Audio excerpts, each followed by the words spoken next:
You are Duke of New York. You're A number one.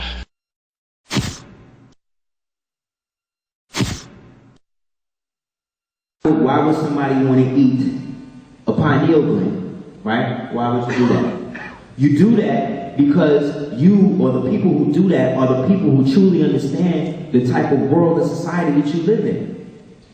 You're not counting, even if you got the most modern science in the world, you can know everything you want to know about Noble Ali and the Moors and how we started and where we came from in Spain and all of that.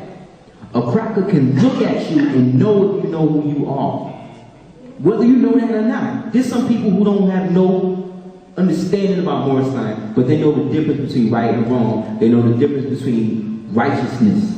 See what I'm saying? So they know if somebody got their foot on your neck, the minute that person lifts his foot up, it's a wrap, because I'm gonna get up and do my thing. So you're in a reality in which you have a concerted effort of Caucasian people and so-called black people that are working together to keep everybody in this constant cycle of racism, classism, feminism, deathism. See what I'm saying?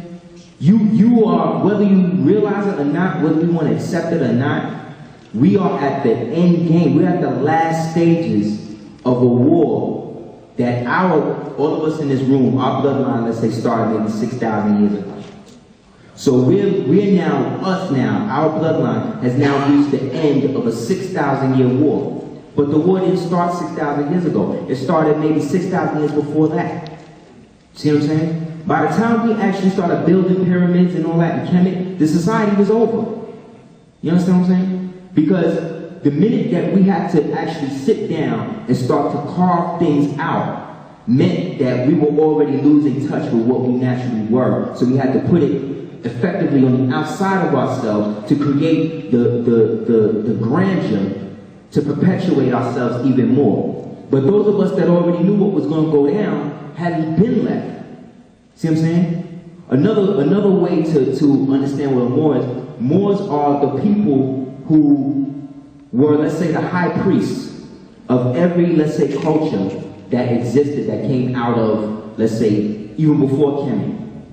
And they are the ones who preserved it and had to almost create other forms of science, or let's say religion, to to hide the real gem of what was going on, so that way those of us at this time, right now, could sift through that and get the real knowledge out of it.